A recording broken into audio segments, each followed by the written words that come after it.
A child died somewhere near Lake Baikal. He was maybe 3, maybe 4 years old.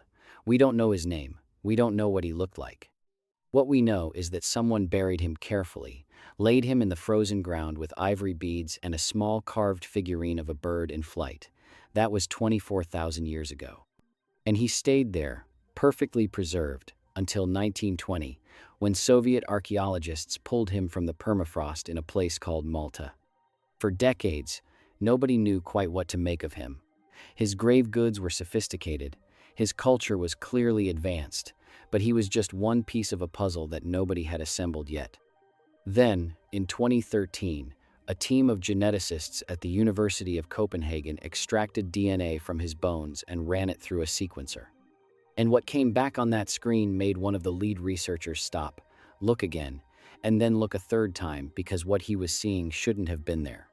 This child, this boy who lived and died in Siberia 24,000 years ago, was genetically closer to Native Americans than to any East Asian population alive today. And he was also, undeniably, ancestrally linked to modern Europeans. That is not a typo.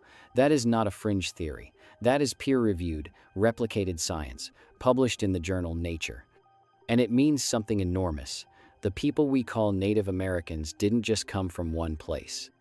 Part of their ancestry, roughly a third of it, by current estimates, traces back through this ancient population, a population that was simultaneously ancestral to Europeans and to the first Americans. The same bloodline, 24,000 years of separation, two opposite ends of the world. Let me tell you how we got here. For most of the 20th century, the story of how humans came to the Americas felt settled. It went like this. Roughly 15,000 to 20,000 years ago, a group of people crossed a land bridge that connected Siberia to Alaska, a bridge that existed because Ice Age glaciers had locked up so much water that sea levels dropped by hundreds of feet. Archaeologists called it Beringia. The people who crossed it were, by all appearances, closely related to East Asian populations, Northeast Asians, the ancestors of modern Siberians.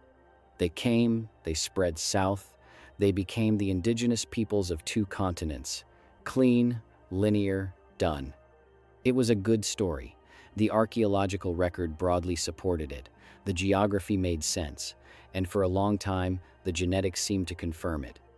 But genetics, unlike archaeology, is hard to fudge. You can misread a stone tool. You cannot misread a double helix. And through the 1990s and into the 2000s, as researchers began building larger and larger databases of genetic information from living Native American populations, certain things kept not fitting. Certain genetic markers showed up in indigenous populations of North America that didn't match the East Asian template.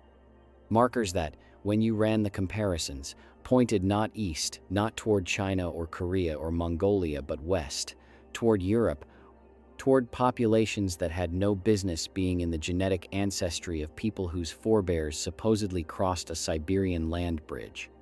Some researchers dismissed it as noise. Some proposed fringe theories, the most dramatic being the Solutrean hypothesis, which suggested that ancient Europeans had actually paddled across the Atlantic ice shelf 20,000 years ago and made it to North America directly.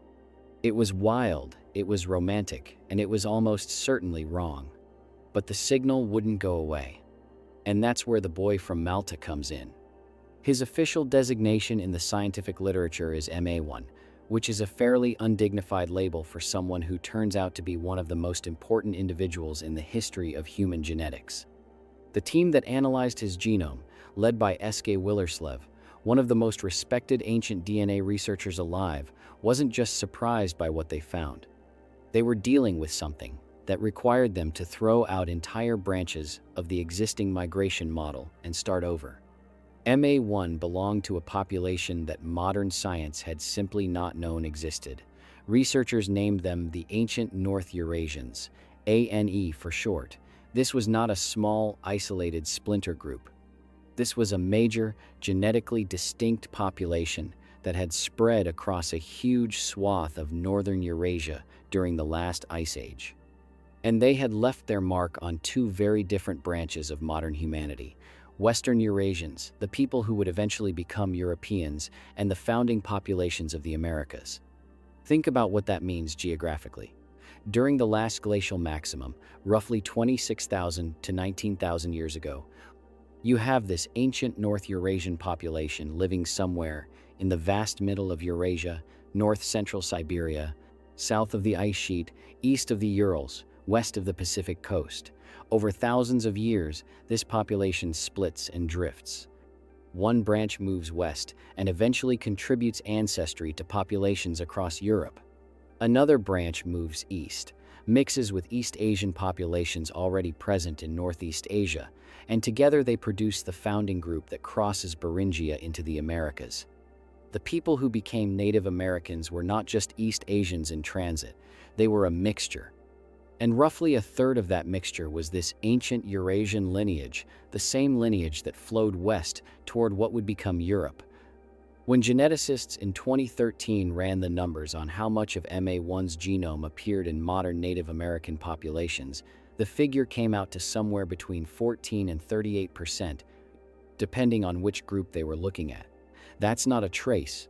That's not contamination. That's a founding ancestor. Now, here's where it gets even more interesting, because this was not the end of the story, it was the beginning of a second chapter.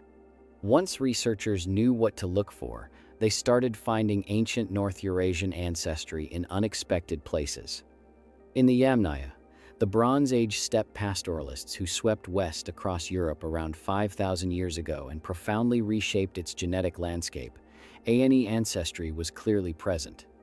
In populations across Siberia, in the Ainu of Japan, in certain South Asian groups, this ancient lineage kept surfacing like a thread that had been woven through human history and then buried under layers of subsequent migration. And then came the Upward Sun River child, an infant girl who died in Alaska about 11,500 years ago and whose genome was sequenced in 2019. Researchers called her Zakai Tianne Teed Guy Sunrise Girl Child, a name given by the local Athabascan community. Her genome showed the same ancient North Eurasian signal, and it helped researchers distinguish between two populations of early Americans, those whose ancestry was primarily the mixed East Asian plus ANE lineage, and a second, slightly older group who had branched off even earlier. The model that's now emerging, and I want to be clear, this is still active science, still being refined, looks something like this. The common ancestral population for both Europeans and Native Americans existed in northern Eurasia somewhere around 30,000 to 40,000 years ago. Around 24,000 years ago, roughly the time Ma1 was alive and buried, these people were still a coherent population, living in Siberia, hunting mammoth and woolly rhinoceros in a landscape we would find utterly alien. Then the world changed.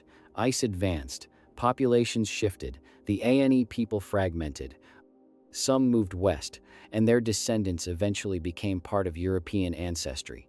Others moved east, and their descendants became part of the founding population of the Americas. It's worth sitting with that for a second.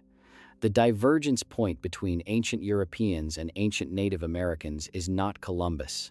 It's not even the Vikings. It's a population living near Lake Baikal during the last ice age, before agriculture existed, before pottery, before writing, before any civilization we would recognize as civilization.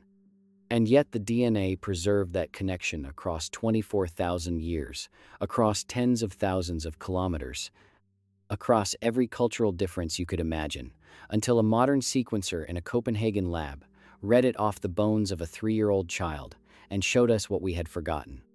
There is something in this discovery that goes beyond the science, because one of the things that genetic research keeps insisting on doing, is destroying the idea that human groups are ancient, stable, and separate. Every major study in the past decade has told us the same thing in different ways. The people who were always here came from somewhere. The people who always lived separately shared an ancestor not that long ago. The boundaries we draw on maps, the ethnic identities we treat as primordial, the civilizations we think of as fundamentally distinct, all of them, without exception, are recent arrangements of a much more tangled and mobile human story. The ancient North Eurasians didn't know they were going to become both Europeans and Americans. They didn't have those categories. They were just people, surviving a catastrophically cold planet, moving when they needed to move, loving their dead enough to bury them with carved birds. What happened to the rest of the ancient North Eurasians, the ones who didn't go west into Europe or east into the Americas?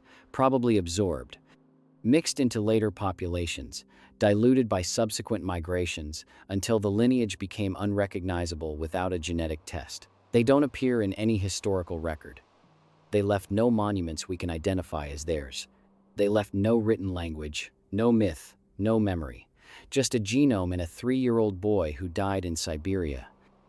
And that boy is now arguably the most connected individual in human prehistory. His DNA points to both continents simultaneously. He is the closest thing we have found to a genetic link between the old world and the new, not through colonization, not through contact, but through common descent. If you think about what this does to the phrase Native American, it gets complicated in a profound way. It doesn't undermine Native identity or sovereignty. Let's be absolutely clear about that. But it does mean that the ancestry of indigenous Americans carries within it a lineage that ran through the same Eurasian populations that eventually became European. Not because of anything that happened in the last 500 years. Because of something that happened 24,000 years ago when one population became two, and two became hundreds, and hundreds became the full spectrum of modern humanity. The question that I find hardest to shake is this one. How many other connections like this are still buried? How many other individuals are lying in permafrost right now, carrying genomes that would rewrite entire chapters of human migration? Ancient DNA research is barely 3 decades old. The techniques are improving every year. New samples are being processed constantly. Whatever picture we have today is partial, maybe radically partial. We found the boy from Malta by accident. A Soviet archaeologist in the 1920s, working in Siberia, digs in the right spot. The permafrost holds the DNA intact for a century. A Copenhagen lab develops the right sequencing techniques. One paper, one genome, and suddenly, the peopling of 2 continents looks completely different. There are probably dozens of MA1s still waiting. People who died in the right place, at the right temperature, who have been lying there for 20,000 years, holding the next rewrite of our origin story. That idea that the ground beneath us is full of unanswered questions, full of people who connect us to one another across distances we can barely imagine, is either unsettling or extraordinary depending on your mood. I find it extraordinary. If this kind of history interests you, not the sanitized version, but the actual chaotic, mobile, surprising story of how human beings moved across this planet and became who they are, then there's a lot more where this came from. Leave a comment with what you want unpacked next, because some of the findings coming out of ancient DNA research right now are genuinely wilder than anything in the topic I just described. The Denisovans alone could fill a whole video. Several, actually. The boy from Malta waited 24,000 years to tell us something. I think we owe it to him to keep listening.